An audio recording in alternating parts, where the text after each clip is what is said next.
greatness in a sea of the dying and shameless.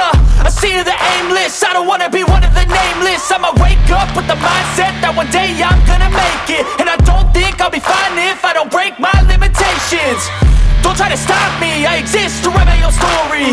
I'll make a decision if I want some peace or if I want the glory. Yeah, don't want a life that is complacent or possibly boring. I just want a life that is worth every day exploring. My whole life I just wanted someone who would notice me. My whole life I just wanted to... Hey everybody, it's Chris with the Meeples Market. Today I'm going to be talking to you about XIA. I've heard it pronounced Ja. I don't know. I think I like XIA though, so that's what we're going with. XIA, Legends of a Drift System, and the expansion I have over here is Embers of a Forsaken Star. I believe it's designed by Cody Miller and Ira Faye. Far Off Games is the publisher, and it is a game about exploring space and being a space adventurer. I am not someone who is a fan of space stuff until about a month ago, so I wasn't really interested in this game at all. I did buy it though a few months ago because it was a pretty good deal and I heard good things, but we're finally getting it to the table just this week. Let's talk about, I'm just going to start with my favorite part, and that's components always. Say what you will about that. Components are sweet. We got a ton of different shipboards. All of these have little ships on them. Each ship has its own stats and space and special ability that it can do. The best part of the components by far is going to be all of the different ship miniatures that the game comes with. There's a whole bunch of them. Here's a few. Ships. They also come pre-painted, which is pretty cool. I mean, the paint job is not fancy or perfect, but it definitely is a lot cooler than just having a plain gray miniature on the table. So each of the ships in the game has its own miniature, and then they come with these cool little clear standy things, and there's a hole in the bottom of the ship so you can shove the ship on there, and then when it's out on the board, it's like, you know, the ships are in the air, they're flying around, the things are clear so you can see everything that's under your guy too, and read the board well. It's pretty sweet. Outside of that, it's got a few dice that are cool. Does have metal coins that are awesome. They're triangular in shape. They're credits.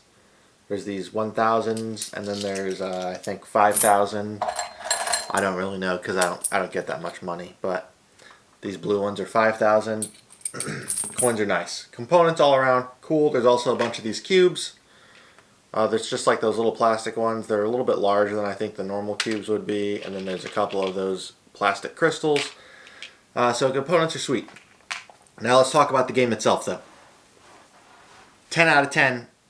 Alright, 9 out of 10 I think I said. Almost 10 out of 10.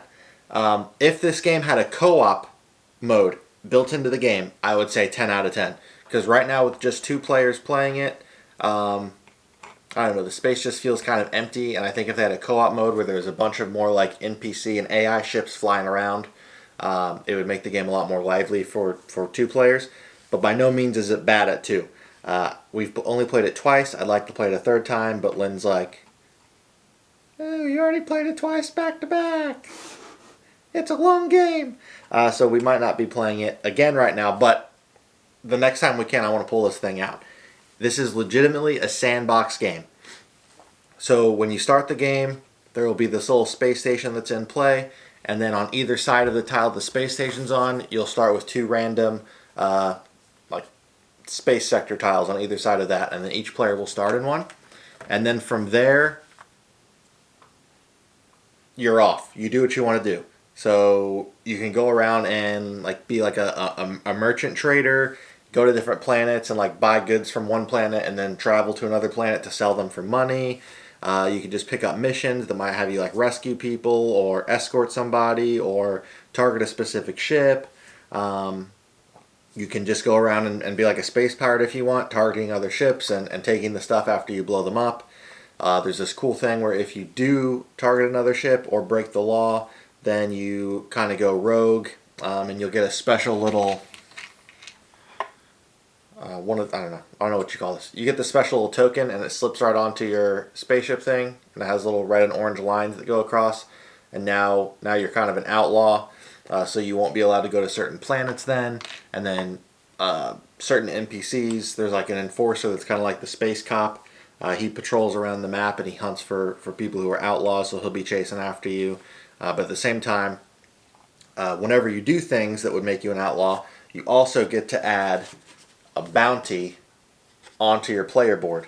And then that keeps building up the more bad stuff you do, so then that's going to incentivize other players that you're playing with to come and kill you because they'll get that bounty that you're holding. So you can do that. There's also, outside of the missions, there's event cards that happen, and they pretty much just change up how the game interacts. It makes certain things that you normally can't do, able to do. They're pretty fun. And there's these titles that come out, which are kind of like achievements. So this one says, answer the call. Can you still hear it? To claim this title, be the first player to reach the final hex of Farron's Call, that's a location on one of these tiles that comes out, and escape the sector alive in one turn. Once claimed, this title grants, whenever you roll for Gravity Pass, you may re-roll. So Farron's Call is a space on here. I don't think I have it out in front of me. I don't, but there'll be these little lines that represent like gravity fields, and if your ship enters it, then you have to roll a die, and your ship will automatically get pulled through that gravitational field. So this card wants you to go pretty much to like the last space before you would get pulled into a black hole. And if you're able to do that, then you would get this title unlocked, and you would get that benefit. So the title cards are sweet as well. You play on the game to get to a set amount of victory points, or fame as it's called, and before you start the game you just take this little victory point marker and put it on whatever number you want the game to be. So if you wanted to play like a quick short game, you could just set this to 5. Well, it's backwards, so you could just set this to 5, and then you would play to 5 points. We've been playing, I think, to 10 most of our games. I think a lot of people online though play to 15, and I've seen a lot of people wouldn't even think to play up to 20, but you have the option if you want. So you're climbing up that, doing it however you want to do it. This little card here tells you how you can get some fame points. So whenever you explore new areas, you'll put out these little tokens that are exploration tokens. They'll go on a certain space. Whenever you go over it, you pick it up, you get a benefit. If you discard 2 of those, you get fame. Anytime you complete one of the mission cards that I was mentioning earlier, you'll get fame. Destroying another ship gets you fame. Selling cubes and trading gets you fame. Purchasing new ships gets you fame. So you start out with a tier 1 ship, but there's tier 2 and tier 3 ships that get better as they go up. So upgrading your ships will get you more fame. You can pay $5,000 or 5,000 credits for one. That's pretty sweet as well. Ships can get stranded, so if you used up all your resources and didn't plan making a trip back to the space station or a planet to kind of refuel and everything, you might get stranded out in the middle of nowhere. Each turn you'll be able to move a little bit, but you won't be able to do any other actions. So if that happens to you, another player can come out adjacent to you and basically rescue you. So if you do that to somebody, you also get a fame point. The titles I mentioned before give fame points, and then anytime you roll a natural 20 on the D20 die, that would mean anytime you roll the die and it lands on it didn't hit 20, that was 13. But anytime you roll the red die and it just lands on a 20 without any modifiers, you'll get a fame point for that. Some of the event cards give fame, and then relics also get fame. So a lot of different ways. And like I said, at the start of the game, there's nothing that you have to do. It's a legitimate sandbox. You can go explore the galaxy, do missions if you want, ignore missions if you want, kill players if you want, trade if you want, whatever you want to do, you do. I've never played a game like this in my whole life, and I am hooked. Off topic, but this is attempting to do a new sort of relaxed, not so uptight official thing, as why you can see I'm kind of rambling about the game. Kickstarter campaign earlier, not this year because it's 2022, earlier in 2021, I believe Iridia, also from Far Off Games. I backed it, but I hadn't played this yet. And that is a co-op a co-op open world game. It's not space. It's set in a fantasy theme and stuff. When I backed it, I was kind of just like, the hype's there. Everybody says that XIA is a good game. I don't know if I should back this, but I did. After playing XIA, I cannot wait. 10 out of 10. Far Off Games, Cody Miller, Ira Fey, whatever these people put out, I would buy tomorrow without even asking questions. I've never felt so free when playing a board game. There's no pressure. I think the game can be like as intense or as relaxed as you want it to be. I don't know.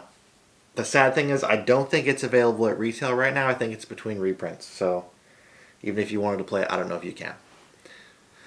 Trying to think anything else. Not really. The rule books were awesome, I thought. I read both rule books for the core game and the expansion in one sitting, front to back through each. When playing, we had some questions, but usually it was like an overthinking sort of thing where we'd be like, wait, can we do that? And we thought you could, but then we would just want to like go back and double check.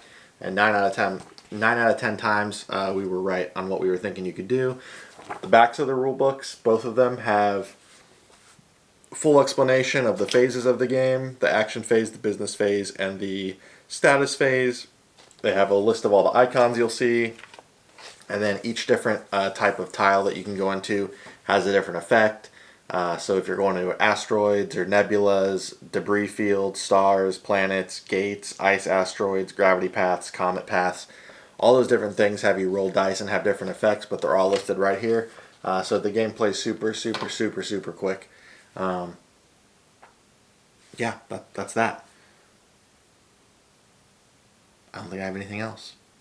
If you are at all interested, the slightest bit, if you like space games, if you don't like space games, I would say, without a doubt, buy XIA and play it. There's also a solo mode. It has its own rule book. I didn't read it yet, but I believe that solo mode comes with like advanced AI cards where there's other ships on the board and they have their own stuff they're doing and you're trying to beat them.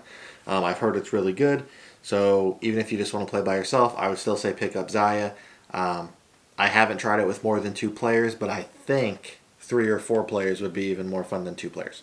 So XIA, Legends of a Drift System, Embers of a Forsaken Star, 9 out of 10 rating from me.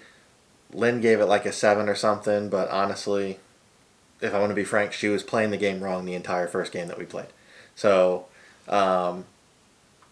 she probably would rate it a 9 out of 10 too if she played it right like me. Anyways, thank you so much for watching the video. If you have any questions or anything about the game, feel free to comment and ask, and I'll answer the best I can. If you're in the Raleigh area and you want to play sometime, you can also let me know, because I don't have any friends. And I'd love to play with people. So thanks again. Have a good day, good night, good afternoon. Goodbye.